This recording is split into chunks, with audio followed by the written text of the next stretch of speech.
आंकड़े हैं और जो वास्तविक परिणाम आने वाले हैं 4 तारीख को, ये जमीन आसमान का फर्क होगा। 295 सीटों के कम इंडिया गठबंधन को आना बिल्कुल असंभव है। एग्जिट पोल पर विश्वास रखना मैं समझता हूं बिल्कुल गलत है। चुनाव के नतीजे आने के 2 दिन पहले निवर्तमान गृह मंत्री सारे 150 डीएम और कलेक्टर से बात करते हैं। क्यों इन्होंने बात की? दबाव लगा रहे हैं, एक माहौल पैदा कर रहे हैं कि हम आने वाले हैं, हम आने वाले हैं, हम आने वाले हैं। पर हकीकत यह है कि वो जाने वाले हैं, जाने वाले हैं, जाने वाले हैं। 4 तारीख को जब परिणाम निकलेंगे, एग्जिट पोलों का पूरा बदनाम होगा। एनडीए की गवर्नमेंट तीसरी बार बनने जा रही है और साफ तौर पर जो है सीटें जरूर इंडिया ब्लॉक की बढ़ती हुई दिखाई दे रही है पिछली बार के मुकाबले, लेकिन एनडीए की ही सरकार बन रही है। प्रधानमंत्री तक ने इसके ऊपर ट्वीट कर दिया है और साफ तौर पर कहा एजेंडा नहीं चला इंडिया अलायंस का। निवर्तमान प्रधानमंत्री ने पहले ही ट्वीट तैयार करके रखा होगा, क्योंकि जिस व्यक्ति का 4 जून को जाना अभी तय हो गया है, उन्होंने ही ये सब साजिश रचाई है, ये एग्जिट पोल मैनेज किया है। और ये जो आंकड़े हैं और जो वास्तविक परिणाम आने वाले हैं 4 तारीख को, ये जमीन आसमान का फर्क होगा। ये सब एक मनोवैज्ञानिक खेल है हमारा हौसला कमजोर करने के लिए। पर इंडिया गठबंधन को मैं कहता हूं, विश्वास के साथ कह सकता हूं, और कल सारी पार्टियों की बैठक भी हुई और वहां आंकड़े पर विश्लेषण हुआ। 295 सीटों के कम इंडिया गठबंधन को आना बिल्कुल असंभव है। यानी कि हमें 200 मिनिमम, न्यूनतम तरीके से हमें 295 सीटें मिलेंगी। और ये एग्जिट पोल पर विश्वास रखना मैं समझता हूं बिल्कुल गलत है। ये सब कठपुतलियां हैं और कठपुतली के मास्टर जो बैठे हैं, इन्होंने ये सब करवाया है। अरे निवर्तमान गृह मंत्री 150 डीएम और कलेक्टर से बात करते हैं, ये क्या गैर संवैधानिक नहीं है? 1 दिन पहले, 2 दिन पहले, चुनाव के नतीजे आने के 2 दिन पहले निवर्तमान गृह मंत्री सारे 150 डीएम और कलेक्टर से बात करते हैं। क्यों इन्होंने बात की? तो ये सब दबाव लगा रहे हैं, एक माहौल पैदा कर रहे हैं कि हम आने वाले हैं, हम आने वाले हैं, हम आने वाले हैं। पर हकीकत यह है कि वो जाने वाले हैं, जाने वाले हैं, जाने वाले हैं।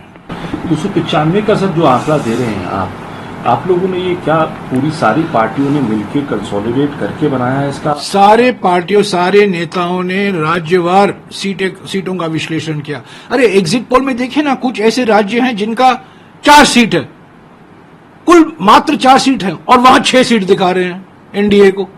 ऐसे कई राज्य हैं जो जितना सीट है, सीट से भी अधिक एनडीए को मिल रहा है।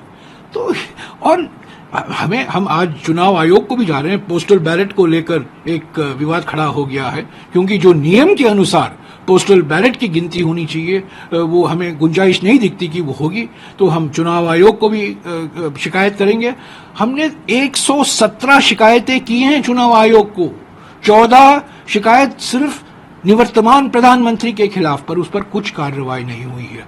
पर मैं ये कहूंगा, आज 2 तारीख है, 4 तारीख को जब परिणाम निकलेंगे, एग्जिट पोलों का पूरा बदनाम होगा। सर, इसके अलावा आपने ट्वीट किया और आपने कहा मास रिगिंग हो रही है। अजय माकन जी के ट्वीट को आपने कोट करते हुए कहा मास रिगिंग हो रही है। अजय माकन भी कुछ इंडिकेट कर रहे हैं कि काउंटिंग एजेंट्स को बिल्कुल काउंटिंग एजेंट को वहां उपस्थित नहीं होने दिया जा रहा है, उनको भगाया जा रहा है। क्यों ये सब हो रहा है? ये दबाव लगाया जा रहा है ना। और ये इलेक्शन आयोग, चुनाव आयोग बिल्कुल देख रही है, सुन रही, देख रही है, पढ़ रही है। सब लोग जानते हैं, पर सब लोग चुपचाप हैं, सब लोग डरे हुए हैं। ये धमकी, ये देखिए, ये निवर्तमान प्रधानमंत्री और निवर्तमान गृह मंत्री शासन करने का क्या सिद्धांत है? धमकी दो और शासन करो, डराओ और शासन करो। यही तो कर रहे हैं, क्योंकि उनका जाना तय हो गया है, इसमें कोई 2 राय नहीं है। कर्नाटक में जो उन्होंने एग्जिट पोल दिखाया है, हम हंसते हैं इसको देखकर। कोई भी व्यक्ति जो कर्नाटक की राजनीति जानता है, मैं कर्नाटक से हूं, मैं सांसद हूं, राज्यसभा का सांसद कर्नाटक में, मैं जानता हूं जमीनी स्थिति क्या है। हमने भी पोल करवाया है वहां, और जो एग्जिट पोल दिखा रहे हैं, हंसने की बात है।